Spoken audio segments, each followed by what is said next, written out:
നമ്മുടെ ഈ ശരീരത്തിൻ്റെ അതേ മാതൃകയിലാണ് ഒരു മഹാക്ഷേത്രത്തിൻ്റെ നിർമ്മാണം.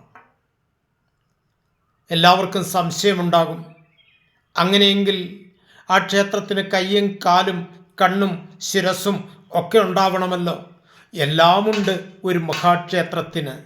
എല്ലാവരും ശ്രദ്ധിക്കേണ്ടത്, ഇത് കാണുന്നുണ്ടല്ലോ, ഒരു മനുഷ്യൻ ഇങ്ങനെ കൈകൾ കോർത്തു പിടിച്ച് തലയ്ക്ക് പുറകിൽ കെട്ടിക്കൊണ്ട് എങ്ങനെയാണോ മലർന്ന് കിടക്കുന്നത്, അതുപോലെയാണ് ഒരു മഹാക്ഷേത്രത്തിൻ്റെ നിർമ്മാണ രീതി.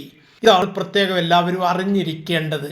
കാരണം ഗോപുരം ആ ദേവൻ്റെ പാദമണ്ഡലമാണ്.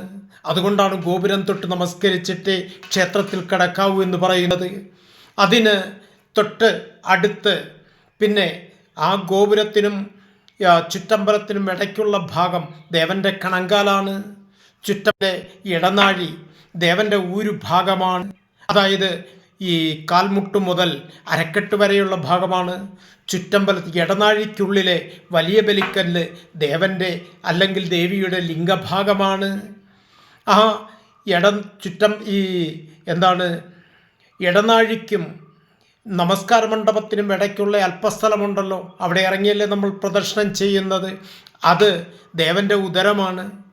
നമസ്കാര മണ്ഡപം ദേവൻ്റെ ഉരസ്സാണ്, അതായത് നെഞ്ചുഭാഗമാണ്.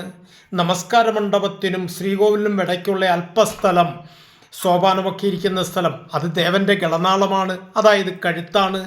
ഈ ശ്രീകോവിൽ എന്ന് പറയുന്നത് ദേവൻ്റെ ശിരസ്സാണ്. അവിടെ പ്രതിഷ്ഠിച്ചിരിക്കുന്ന ചൈതന്യം സാക്ഷാൽ ദേവചൈതന്യവുമാണ്. അത് പരമാത്മസ്വരൂപനായ ആ ദേവചൈതന്യമാണ്. ഇത് എല്ലാവരും അറിഞ്ഞിരിക്കണം. നമ്മൾ ക്ഷേത്ര ദർശനം നടത്തുന്നതിലൂടെ നമ്മിലെ ജീവാത്മസ്വരൂപം പരമാത്മാവാകുന്ന ദേവനുമായി താതാത്മ്യം പ്രാപിക്കുകയാണ്, അഥവാ പരമാത്മസ്വരൂപത്തിൽ ലയിക്കുകയാണ് ചെയ്യുന്നത്. ഇത് എല്ലാവരും അറിഞ്ഞിരിക്കണം. ഈ വീഡിയോ നിങ്ങൾ ആദ്യമായിട്ടാണ് കാണുന്നതെങ്കിൽ എല്ലാവരും സബ്സ്ക്രൈബ് ചെയ്യണം, ഷെയർ ചെയ്യണം, ലൈക്ക് ചെയ്യണം, നിങ്ങളുടെ കമൻറ്റുകൾ രേഖപ്പെടുത്തണം. എല്ലാവർക്കും നമസ്തേ.